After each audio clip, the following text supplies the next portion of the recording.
Good afternoon. Welcome to the FCCJ. I'm your moderator, Andy Sharp. I work at Nikkei Asia. I'm a first vice president of this club. We have a very special guest today. He actually made his first visit, or he spoke first at the FCCJ back in the 1980s. It's Glen Fukushima, who most of you will probably know very well. He's a senior fellow at the Center for American Progress in Washington, D.C. And as many of you also know, he worked here for 22 years as a business executive for several multinational corporations. So anyway, he's back in the US now, working at this think tank. And he's going to talk about the wee matter next week of the US election. I'm sure everyone's aware of the situation. Glenn has said, in recent weeks and months that he thinks that Joe Biden will be a better president for Japan. So we'd like to ask him about that and many other things to do with the US election, his thoughts and views from the ground there, plus what the events will mean for the region of Japan and further beyond. So without any further ado, Glen is going to speak for about 20 minutes, and then I'll open the floor to questions and also for questions for people watching online. Thank you. Over to you, Glen. Well, thank you very much, Andy, for the kind introduction. It's great to be back at the FCCJ. As you mentioned, I lived in Tokyo after leaving USTR in 1990, from 1990 to 2012. And during those 22 years, I was a non-journalist member of the Foreign Correspondents Club of Japan. And so I have many fond memories of visiting there and both speaking there and also hearing some very interesting speakers and having interesting discussions. So it's a real pleasure to be back. Since 2012, I've been at the Center for American Progress in Washington, D.C. I want to make it very clear before I speak today that I'm talking today just as an individual, an observer of U.S.-Japan relations and of the U.S. presidential election. I'm not speaking on behalf of any individuals or political parties or institutions or organizations. I'm just speaking based on my own personal observations. I will say that over the last 5 or 6 months, I've been on countless Zoom calls, anywhere from 4 to 10 Zoom calls a day, talking with various candidates running for the White House, the Senate, the House of Representatives, and their advisors. And so I think I have a fairly clear idea of where the two camps stand. I would say that the majority of my discussions have been more on the Democratic side, but when I was at USTR from 85 to 90, it was 4 years of the Reagan administration and 1 year of the George H.W. Bush administration.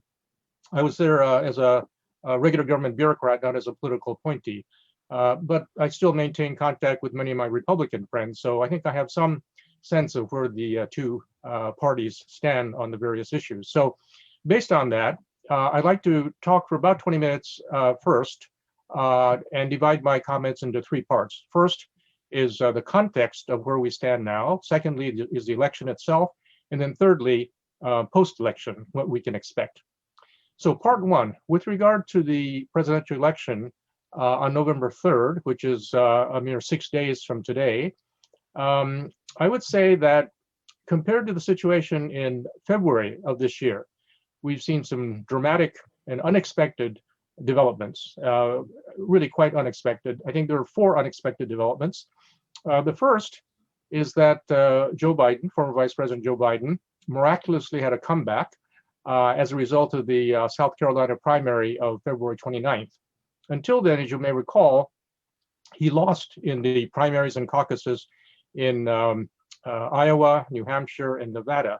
And many people thought that if he lost in South Carolina, he would have to withdraw from the primaries. However, just a few days before the primary, Congressman James Clyburn, the majority whip in the House of Representatives, a very influential African-American member of Congress, publicly stated his support for Joe Biden. And partly as a consequence, Biden ended up with an overwhelming victory in South Carolina. So he had this kind of miraculous comeback that many people were not expecting. And as a result of that, 5 days later, after the Super Tuesday on March 3rd, and he won most of those primaries. The moderates in the party, the Democratic Party, Amy Klobuchar, Pete Buttigieg, Bloomberg, and others rallied to support Biden. And so the first unexpected event was the miraculous comeback of Joe Biden. The second unexpected development was that many people thought that because the Democratic Party was so divided, there were at one point 28 candidates, and mainly divided between the moderates on the one hand and the more progressives on the other, including Bernie Sanders and Elizabeth Warren, that the Democratic Party would be so split that even going into the convention, which originally was scheduled for July, later had to be postponed till August, that the convention itself may not be able to produce a clear winner to be the nominee of the party, and it would have to even be a brokered convention, which hadn't happened in several decades. However, by a few days after Super Tuesday, the Democrats coalesced to support Biden. And so that was the second unexpected event. And I think that can largely be explained by the fact that the moderates felt that if they kept fighting with each other, the nominee of the party would end up being Bernie Sanders, and that like in 1972 with George McGovern and 1984 with Walter Mondale, that if the Democrats had a candidate who was too progressive, that they might lose, and we might have another Trump administration. So I think that was one of the reasons that the moderates in the Democratic Party coalesced around Joe Biden. So that was the second major unexpected event. The third unexpected event was the coronavirus, and the devastation that it's had, both in terms of public health and the deaths that it's created in the United States, but also how it's damaged the economy. And so this was a third major unexpected event as of February. And then the fourth unexpected event was the May 25th Black Lives Matter whole discussion after the George Floyd incident in Minneapolis. Now, the incident itself of a white police officer killing an African-American man was not that unexpected, because there have been a number of other cases like that. But I think it was the straw that broke the camel's back. And so that elicited a nationwide, in fact, worldwide protest. And so this was also the fourth unexpected events. So if you compare February and now, we have a totally different situation. I think in February, many people, including in the United States, felt that President Trump had a very good chance of being reelected, in part because the economy was doing pretty well, at least the stock market was doing well, unemployment was low. And there were many, I think, at that time who thought that the reelection was probably more than 50-50 possibility. However, as a result of these four unexpected events, we see the situation now where if you look at the public opinion polls, you'll know that depending on the poll, former Vice President Biden leads anywhere between 4 to 11%, with an average of 7.9%, according to Real Clear Politics. But the polls have proven to be unreliable, in part because there are a considerable number of hidden Trump supporters who won't respond to public opinion polls, or if they do respond, they don't necessarily respond accurately. Also, there has been sampling bias, which the pollsters tried to rectify, but still, I think the number of white males with less than college education has in 2016 been underrepresented in the sampling, and there's some question as to whether they're adequately represented in the sampling now as well. And no matter how accurate the polls are, as you know, the turnout is what determines everything. I think in 2008, when Obama was elected, and comparing that to 2016, when Trump was reelected, the voter turnout was 1.6% lower in 2016, which led in part to the defeat of Hillary Clinton. And so the voter turnout is very important. And I think that many Democrats believe that the higher the turnout, that the more likely that Biden will win. And as all of you know, it's the Electoral College, not the popular vote, that determines the outcome in the United States presidential election. In 2016, Hillary Clinton got almost 3 million votes more popular votes than candidate Trump. But as a result of 77,000 votes, that is about 11,000 votes in Michigan, about 22,000 votes in Wisconsin, and 45,000 votes in Pennsylvania. Those 77 or 78,000 votes was what led to the 46 electoral votes all going to Trump, and therefore he won the election. And so what's really important is to look at the battleground states or the swing states. And this year, I think most people believe that about 40 of the 50 states, it's reasonably clear whether they're going to vote Republican or Democrat. The remaining states that are being watched very closely are Michigan, Wisconsin, Pennsylvania, Ohio, Florida, North Carolina, Arizona, Nevada, Minnesota, New Hampshire, and Iowa. There's two other states that Democrats are watching very closely, and it's probably not likely, but still possible that they could go blue, that is in favor of Biden, and that's Georgia and Texas. Now, the issues in this election are, there are many, many issues. Domestic policy, there's the coronavirus, there's the economy, healthcare, race relations, the environment, the makeup of the federal courts, abortion, etc. On foreign policy, there's China, there's North Korea, there's Iran, the Middle East, Russia, NATO, immigration. However, fundamentally, this election comes down to a referendum on Donald Trump and his presidency, both in terms of his character and his fitness as president, and also on his achievements. So that's the context of where we are now. Let me switch to the election itself, because this election is unlike any other election we've seen, at least in the post-war period for the United States, for two reasons. The first reason is the coronavirus, and this has led to a large number of people, especially Democrats, voting by mail. And so this presents a new set of circumstances. The second factor that's unusual in this election is that President Trump has said on several occasions when he's been asked, will you accept the result of the election? He's answered, well, if I win, I will certainly accept, but if I don't win, it has to be because there's been something wrong. And it's because of some irregularity. That's the only way in which I could lose. And therefore, when he's been asked, are you going to accept a peaceful transition of power if you were to lose, he has not agreed to that. And so on this score as well, it's a somewhat unusual election. And there have been all kinds of scenarios that are being painted about what might happen if there is not a clear, overwhelming victory by Vice President Biden. So one issue with regard to the election is the voting method. I think the president has repeatedly expressed suspicion about mail voting, saying that there's a lot of irregularities, fake voting, and you can't rely on the mail ballots. And therefore, he's casting doubts on the legitimacy and the accuracy of mail voting. The Democrats in particular, because of coronavirus, have been very intent on absentee voting and mail voting.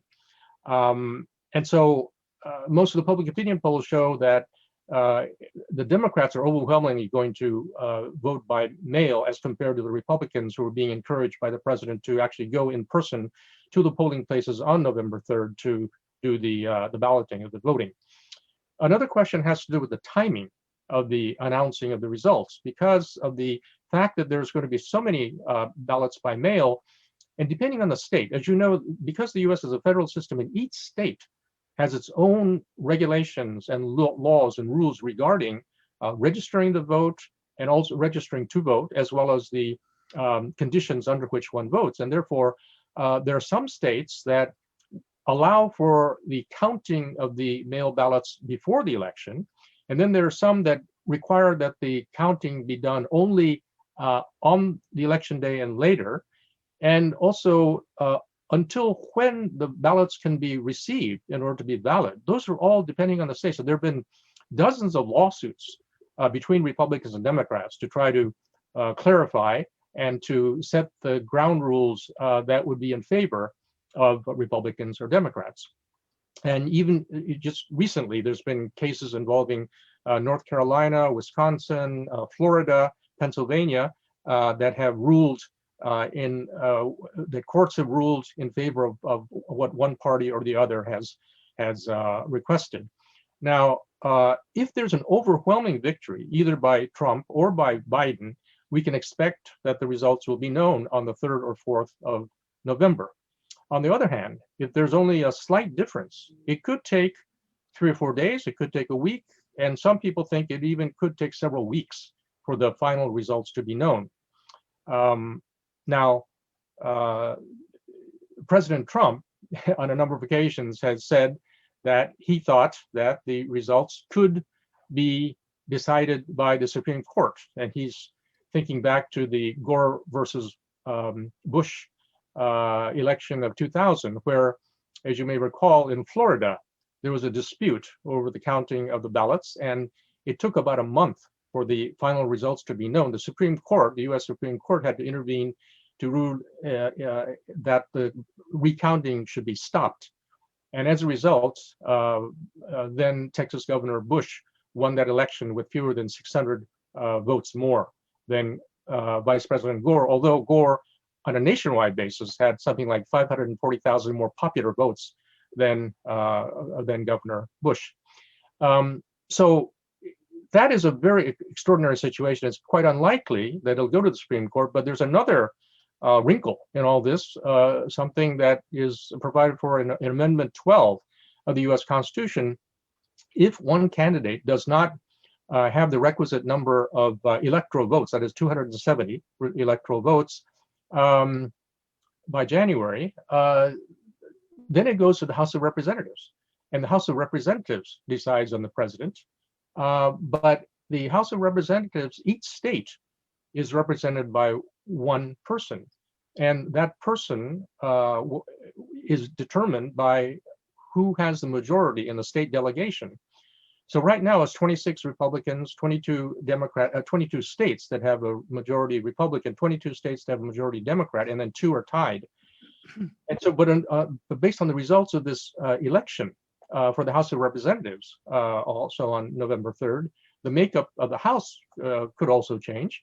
And so, so actually there's 3 different ways it is conceivable that the outcome could be known. Number one is the election itself, and assuming that one of the candidates gets the 270 electoral votes necessary. If not, then perhaps the House of Representatives. If not, then maybe the Supreme Court. Now, these latter 2 are unlikely, but still within the realm of possibility. So it's very complicated. Then another issue is, will the results be accepted? As I mentioned, President Trump has said repeatedly that if he loses, that he will not accept the results. And therefore, there has been some concern, some speculation that perhaps there will have to be some way to have the president leave office if he were to lose and insist on not leaving. So that is something that has not been seen, at least in the post-war period. Now, again, if there's an overwhelming victory by one side or the other, these issues will not come up. But if it's not a large gap between the 2, we could see this kind of controversy. So from the, I think, Republican point of view, and especially President Trump, he's casting a lot of doubts on the legitimacy of mail balloting.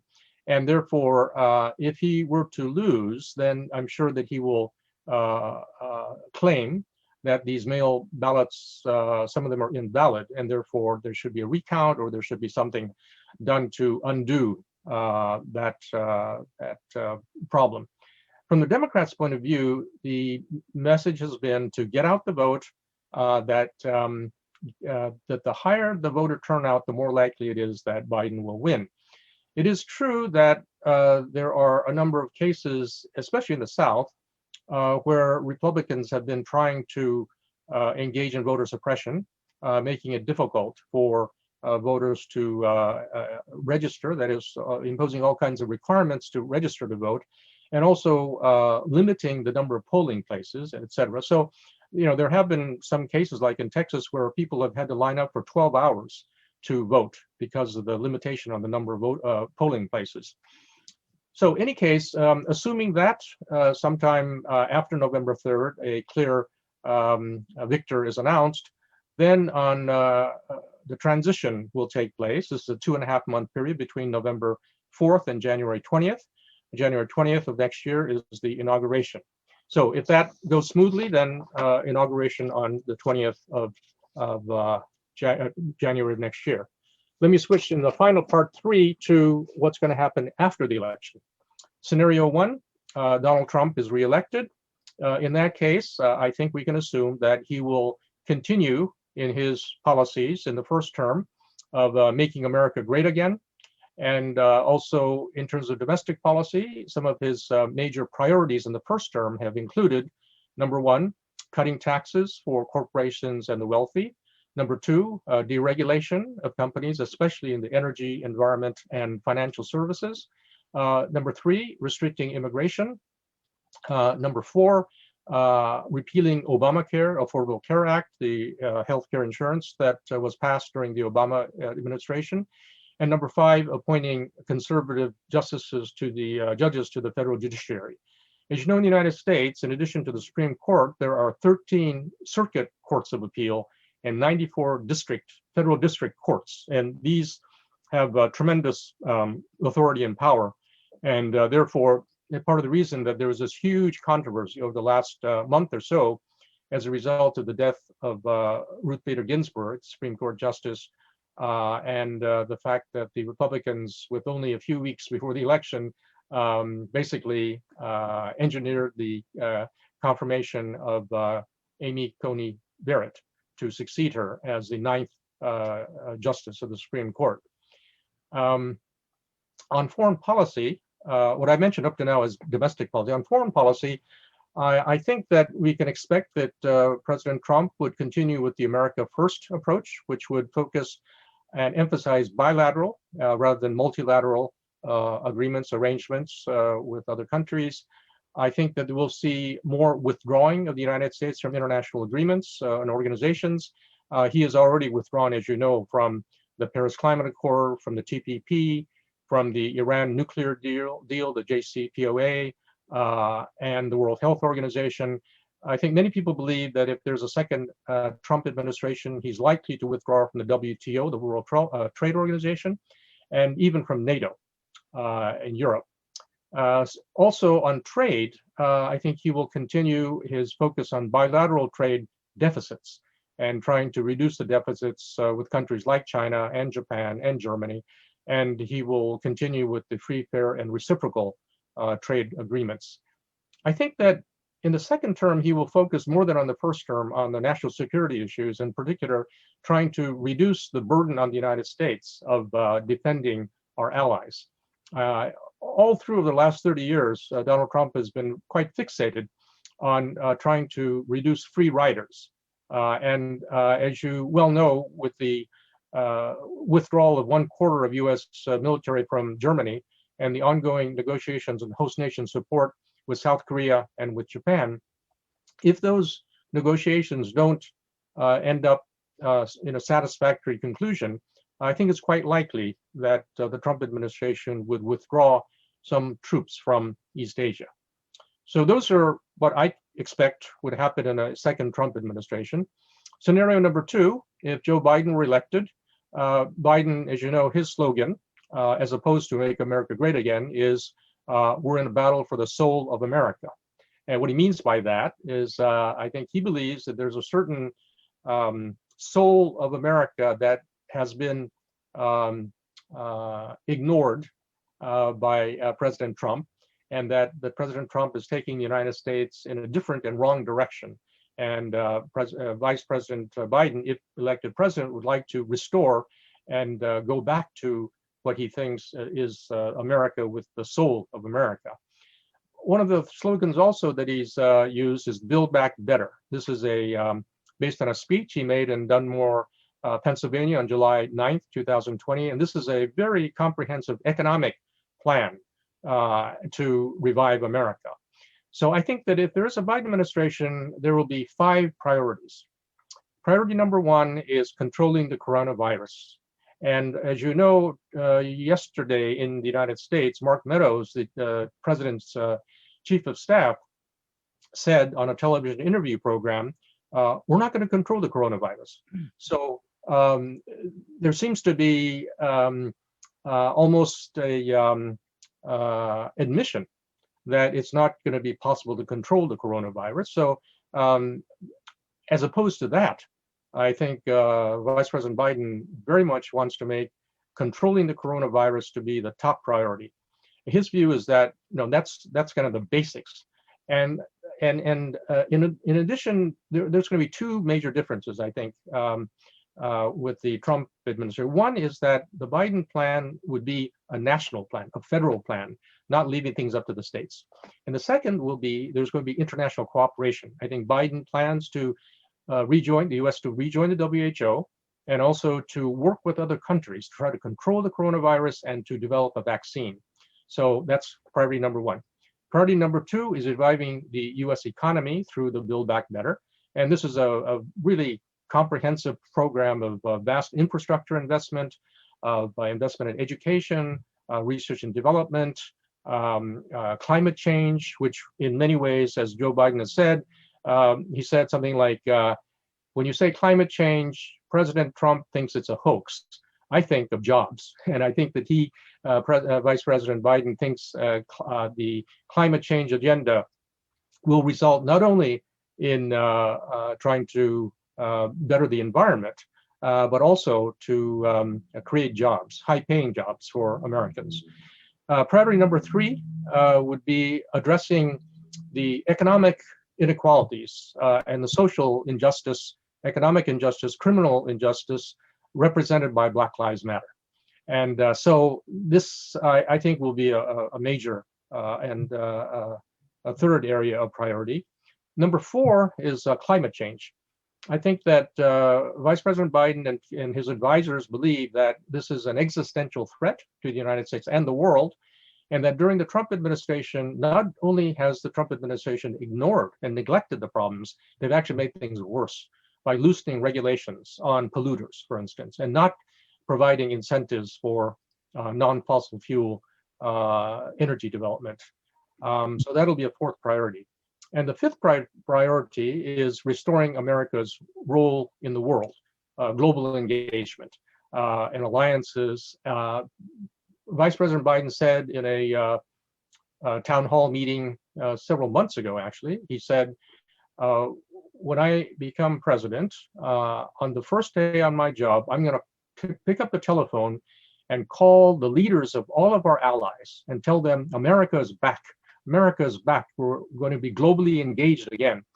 So I think that this is going to be a fifth area of focus, and exerting American leadership, but in a way that will, according to his advisors, be in a kind of a modest and humble way, and also to work with our allies and our partners, and also to put some emphasis, as has not been done by the Trump administration, on human rights and democracy. With regard to U.S., so those are I think the priorities of a Biden administration. With regard to U.S.-Japan relations, under a Trump administration, I don't think there will be significant change on the economic side. On the defense side, as I mentioned before, I think there will be much more of an emphasis on security and reducing the free rider status as Trump sees it, because as you know, Trump has been telling our NATO partners, you should spend at least 2% of your GDP on defense. Sometimes he said 4%. Japan only spends less than 1%, as you know. So I'm sure that this is going to be an issue that President Trump will want to focus on, as well as host nation support. If there's a Biden administration, I don't expect that there's going to be that much focus on host nation support. I think there will be a desire on the Biden administration to work with Japan bilaterally, but also multilaterally on various issues, whether it's climate change or pandemics or working together on North Korea, working together on China. So there will be an attempt to cooperate and work with Japan as an ally and a partner. And I think that with regard to China policy, I know there's a lot of concern in Japan about what a Biden administration would mean in terms of China policy. I'd be happy to talk about that during the question and answer session. But I think fundamentally, the Biden camp's view is that China is a competitor and a rival, but it's not the enemy. And therefore, we will have confrontation, we will have competition, we'll have frictions on a whole range of issues, whether it's national security, human rights, economics. However, if there are areas in which we can cooperate and the US can benefit from that, we should, on global issues, including pandemics, including climate change, including nuclear non-proliferation, and also to work with our allies with regard to China. So I'm running out of time, so let me just conclude by saying I'm not going to predict an outcome because in 2016 I made a mistake in predicting the outcome. But two things I would point out, which are also very important in addition to the outcome of the presidential election. Number one is how the Senate vote goes. That is, right now it's 53 to 47 Republican majority in the U.S. Senate. If this continues, and if Biden is elected president, I think President Biden would still have difficulty getting his agenda through if there is an uncooperative majority in the Senate. So, on the other hand, if the Senate goes majority Democratic, which many observers believe is possible, then I think Biden will be able to get a lot of legislation through and also get his people that he nominates to be confirmed by the Senate. Because, as you know, in a new administration in Washington, 4,000 new people come in to lead the senior positions. Of them, 1,200 require Senate confirmation. So the secretaries, deputy secretaries, undersecretaries, assistant secretaries, and ambassadors all require Senate confirmation. And if the Senate is majority Democratic, President Biden would have an easier time getting his people through. On the other hand, if it's a President Trump and the Senate goes Democratic, he will have a more difficult time than he has now. So that's one thing to watch. A second thing to watch is that in a Trump administration, I think we will see in the second term, as we saw in the first, that President Trump believes that I'm the only one that counts. I alone can fix it. Therefore, it doesn't matter that much who the Secretary of State is or NSC. The NSC advisor, we've had 4 NSC, about one per year. In a Biden administration, I think that he would choose some very capable and experienced people for senior positions like the Secretary of State, Secretary of Defense, Secretary of Treasury, U.S. Trade Representative. And I think that the Biden administration would delegate more to these cabinet secretary level people. So I think who assumes these positions, who becomes a Secretary of State, who becomes Secretary of Treasury, who becomes Secretary of Commerce, who becomes the head of who becomes U.S. Trade Representative, that will be very important, more important in a Biden administration than in a Trump administration. So those are two things, the Senate vote outcome, election outcome, and who assumes which positions. I think fundamentally, I would conclude by saying that the alliance between the U.S. and Japan, Japan being a close alliance partner of the United States, will continue. And I don't anticipate there's going to be any major huge issues that would disrupt the relationship, with the exception of this issue of host nation support. And I think there's going to be a need for the US and Japan to engage in much more intensive bilateral, but also discussions bilaterally about multilateral issues, because I think a Biden administration would hope to work with Japan on multilateral issues and cooperate with Japan on these issues. So I'm sorry I went on longer than I expected, but I'd be happy to answer any of your questions. Thank you. Thank you very much, Glenn. Certainly American democracy is a very complex thing that many of us struggle to get our heads around, but it's infinitely fascinating anyway. So anyway, I bring you to the first question. A question here by email, and if anyone in the room has a question as well, I'm happy to take that. I've got a few questions coming online. The first one is from Jesse Johnson at the Japan Times. He's asking, how much will the need to focus intensely on domestic issues mean Washington's eyes are drawn away from Asia? And is this kind of scenario, I guess under Trump or Biden, buy Japan some time to run out the clock and formulate a robust response, especially when it comes to contentious bilateral trade and burden sharing issues? I think if there's a Trump administration,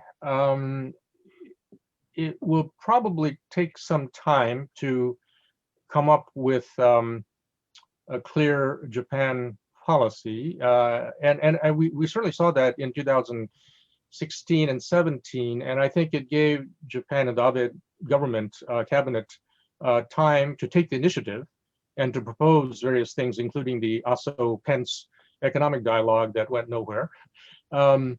if there's a Biden administration, I think that many of the people around Biden are people who've had quite a bit of experience working with Japan during the Obama administration. But I think that well, first of all, I think the Biden administration will be focused on the domestic issues, and with regard to foreign policy, I think that China will be probably the highest challenge in terms of foreign policy. But I think in terms of our alliances and partners, I think many people around Biden, and Biden probably himself, believe that our relationship with our European partners have been really frayed.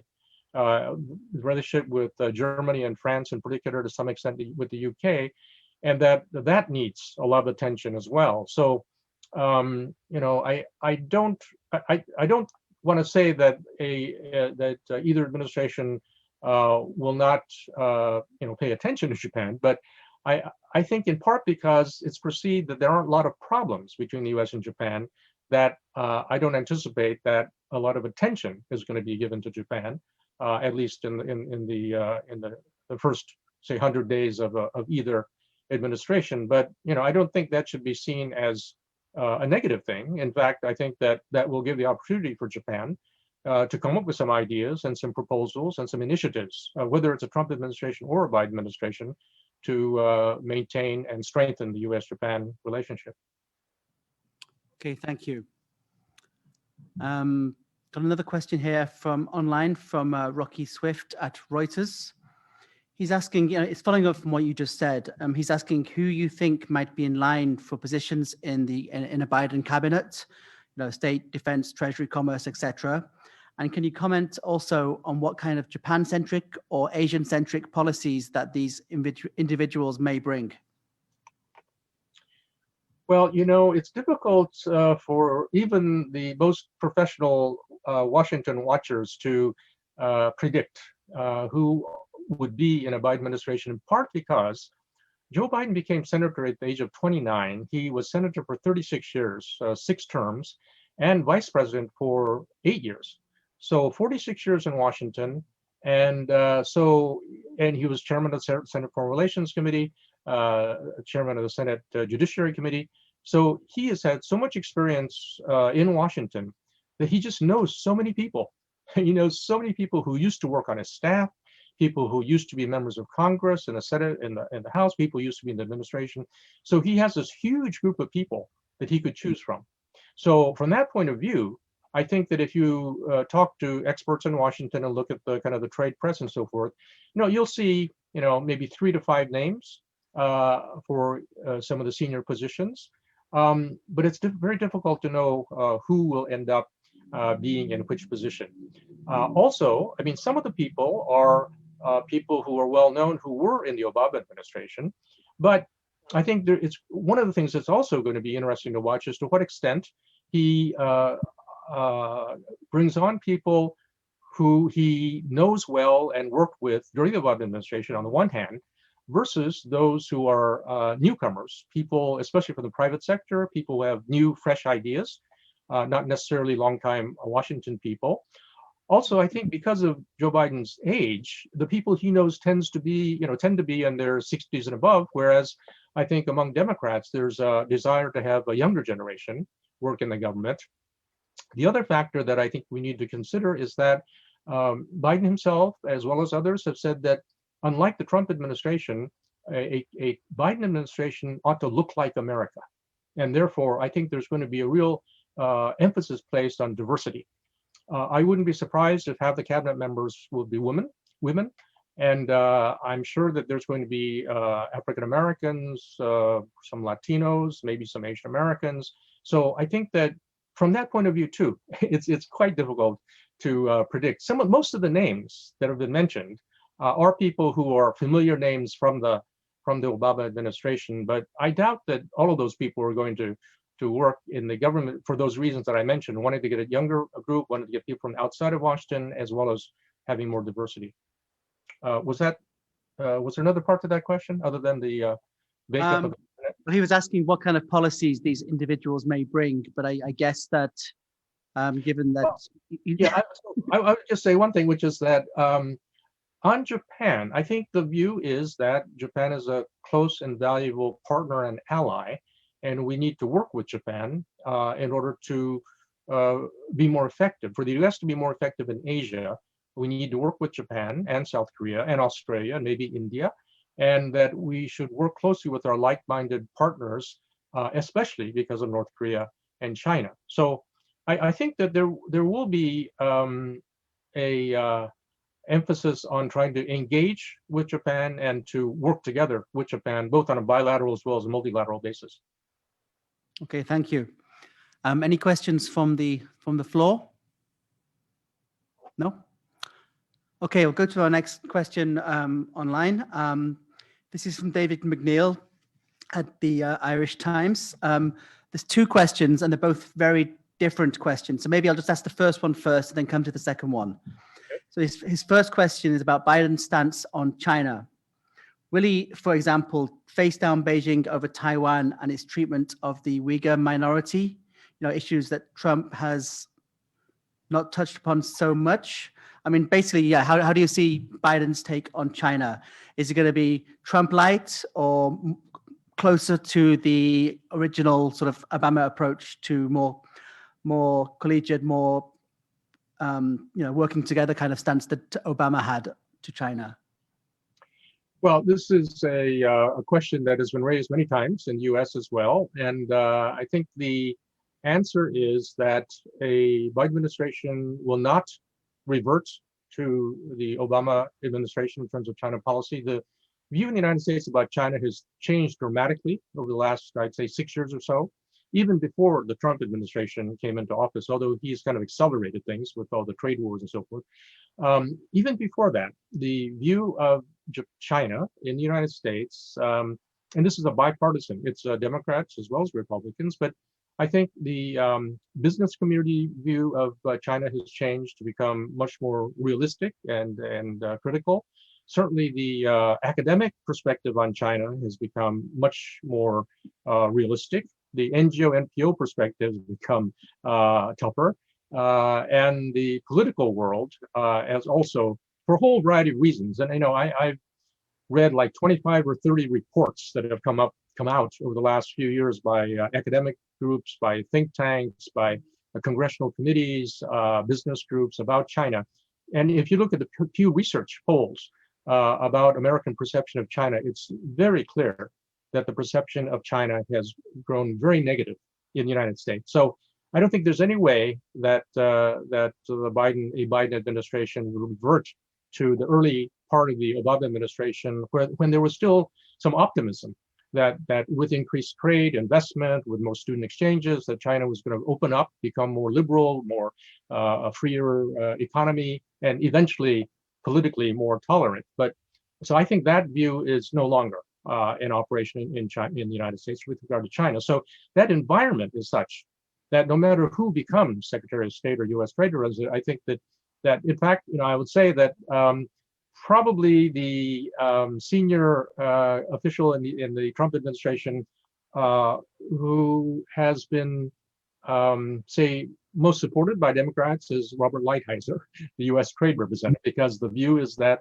there may be criticisms about the methods by which the Trump administration has approached China, but identifying the problems is something that I think many Democrats agree with. And so I don't think that there's going to be a kind of a soft approach to China. But the difference with the so it's not going to be going back to Obama, but it's also not going to be following Trump. Mm-hmm. As I mentioned before, one of the central tenets is that China is a competitor and a rival, but not the enemy.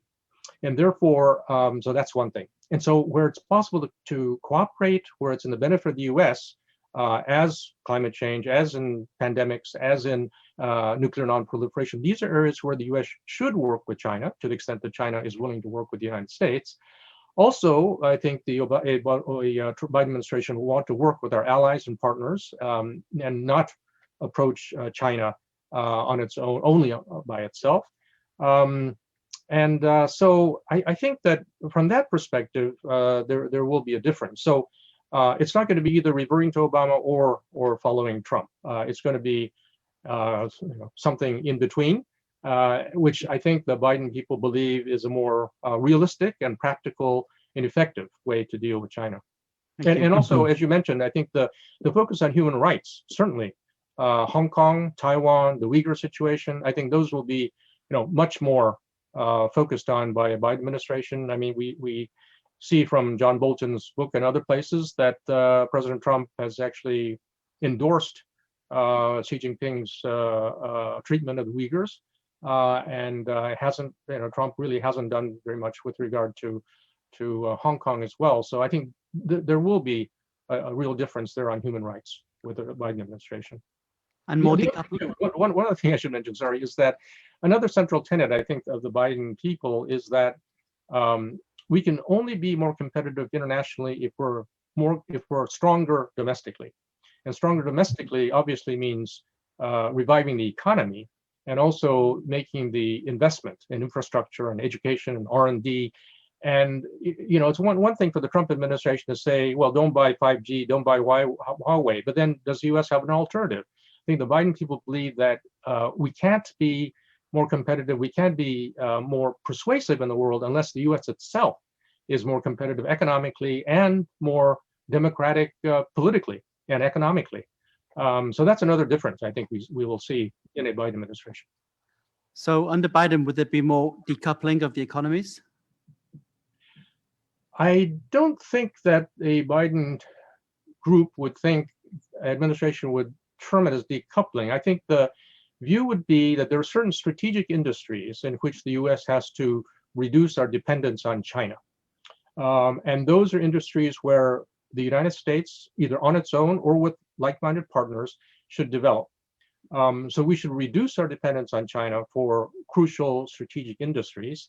However, I don't think there's a notion that we should decouple with China, because there are benefits to both countries of engaging in trade and investment. But it is those strategic industries where we need to be very careful and very selective with regard to trade and investment. Okay, thank you. And a second question here from David. It's more domestic, I guess. In the event that Trump loses, do you take seriously the prospect of voter fraud, claims of voter fraud, and possible mass civil disturbances in the US should Trump not concede? So, as I mentioned, if there's a clear outcome, for instance, if Biden wins overwhelmingly, both in terms of the popular vote and the electoral vote, then I think the probability of problems arising are minimized, because I think that even if Trump himself opposes the election results and claims fraud and so forth, I don't think that the Republican Party would go along with him. A few may, but I think if there's an overwhelming victory, then I think the nation, including Republicans, would say, look, this is the outcome, and based on the rules of democracy, you should concede and leave office. The problem is that if there is a close election result, and if it takes time to know the outcome, then it opens up the possibility that Trump himself, and especially people who are supportive of him, you've read about the case of the 13 men who were planning to kidnap the governor of Michigan. I mean, those nationalistic, some would say white supremacist, white power organizations. I've been reading some books recently about the history of these groups, which, in the 1980s, they really have been growing in numbers. And I think that the Trump administration has, in some sense, encouraged more open activity by these groups. And so, I would certainly not rule out the possibility of some kind of, protest by these people. But I think, so that's why I think if there's an overwhelming victory by Biden, that possibility is vastly minimized. If it's a close election and some people actually support Trump in his claim that there was some voter fraud, mail balloting was illegitimate, and if it takes time, then that kind of protest could develop. And the other factor that I'm personally concerned about is that it opens up the possibility for further foreign intervention. And everyone knows that in 2016, the Russians intervened and tilted the outcome to favor President Trump, although President Trump and most Republicans will deny that. 17 American intelligence agencies confirmed that.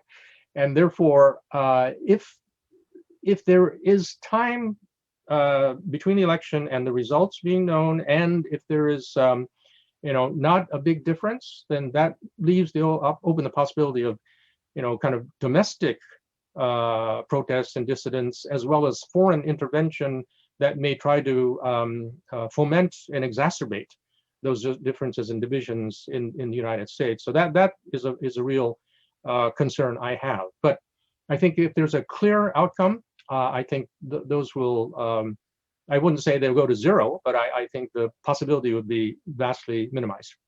Mm-hmm. Okay, thank you. Anything from the floor?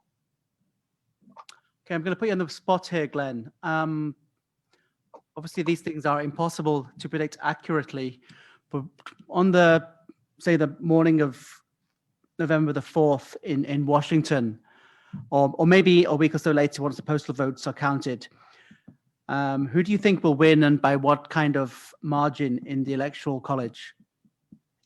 So, as I mentioned at the end of my talk, I'm not prepared to make predictions because I was so wrong in 2016 when in fact, about 2 weeks before the election of 2016, I was in Tokyo and I was invited to appear on Nichio Toro, the NHK Sunday morning program, with former ambassador to the US, Fujisaki, with Professor Soe of Keio University and Professor Kubo of Tokyo University, all three considered to be experts on the United States. And the four of us all predicted that Hillary Clinton would win. And so I remember the New York Times that morning of November 8th predicted that Hillary Clinton's probability of winning was 85%.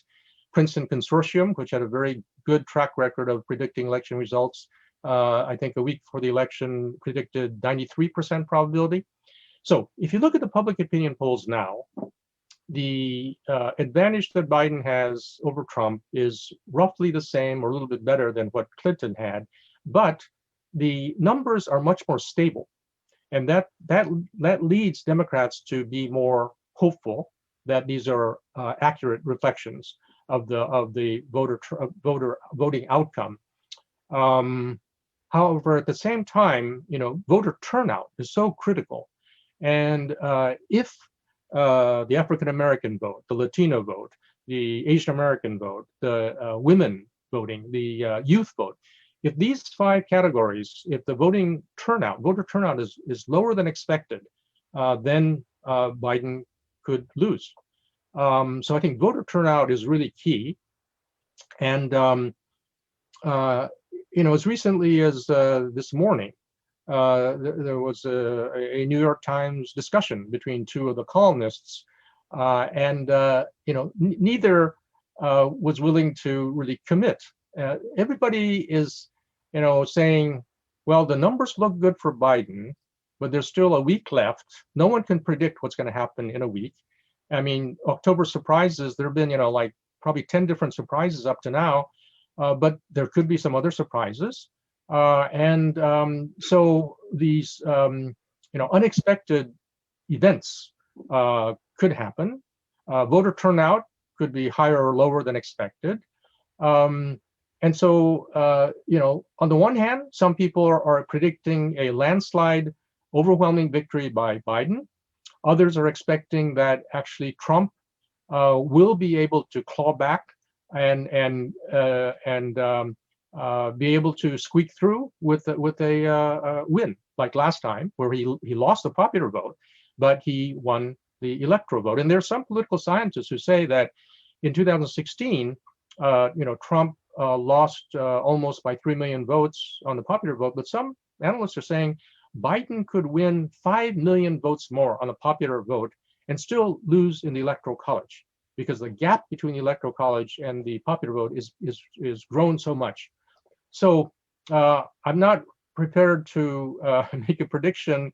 All I would say is that all the many professionals who've been watching this for years and years and years, they are really split. You know, they think it could be a real blue wave, massive blue wave.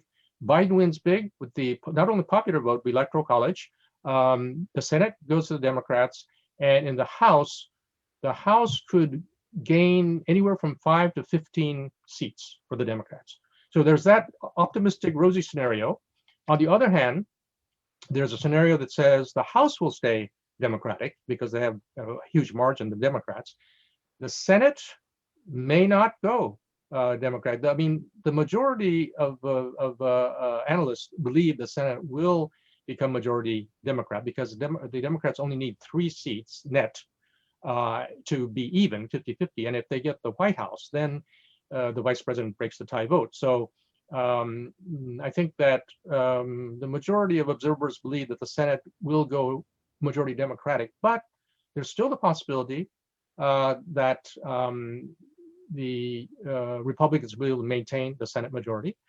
And with regard to the White House, it really is unpredictable.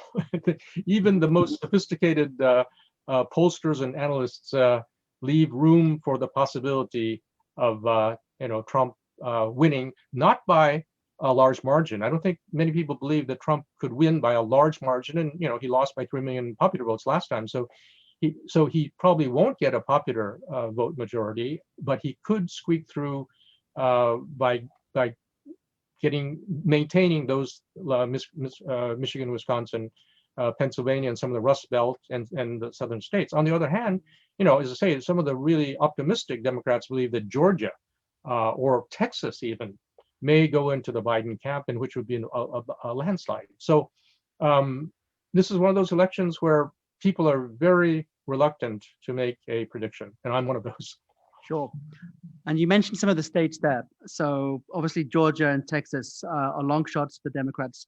But which of the 10 or so states you mentioned, which 1 or 2 would you say we should be focusing on as journalists in trying to work out what are the key states? Is it Pennsylvania, Iowa, Wisconsin? I don't know. Well, I think that Michigan, Wisconsin, Pennsylvania are also all very important because Trump won them by such small margins last time. But if you think about the timing and the fact that the East Coast time zone, that will be where the vote count should be earlier. I think that certainly Florida, Pennsylvania, North Carolina, I think those 3 states, if you watch the outcome there, and if Biden wins those 3, I think Biden's going to win. Yesterday, the deputy campaign manager for Biden and a very close advisor to Trump were on a Sunday morning news program, and they were both asked this question. Well, actually, they were asked the question, which state do you think is the most crucial that we should be watching, we journalists should be watching? The Biden person wouldn't name one state, but the Florida, because she said that, so many important states, so I don't want to name one. But the Trump person said Florida. He said Florida is the bellwether state, and Trump is going to win Florida, and that means that Trump is going to win the election. Florida is crucial because it has a lot of electoral votes, but also, because the Cuban Americans there constitute a significant portion of Latinos, the Trump support is stronger there than it is in a place like Texas, which has more Mexican Americans rather than Cuban Americans. So Florida, I think, really is crucial, but also North Carolina and Pennsylvania. So those 3 states, I think I would watch very closely because they're the early states on the East Coast, and how if they all go Biden, I think that means Biden will win. Okay, and on that note, I think we'll bring this news conference to an end. Thank you very much, Glenn. Appreciate your time. We Thank you. have here, I know you were previously a member of the club, but we have here an honorary year's membership, which we Thank will you. send by post to you. So Thank who knows when this will arrive? Yes, well, I look forward to going to the club and seeing old friends. So thank you very much for the invitation. I look forward to it. Thanks very much indeed. And hope we can have a discussion post-election about what this all means. That would be great. Thank you. Sure. Great. Thank you. Goodbye.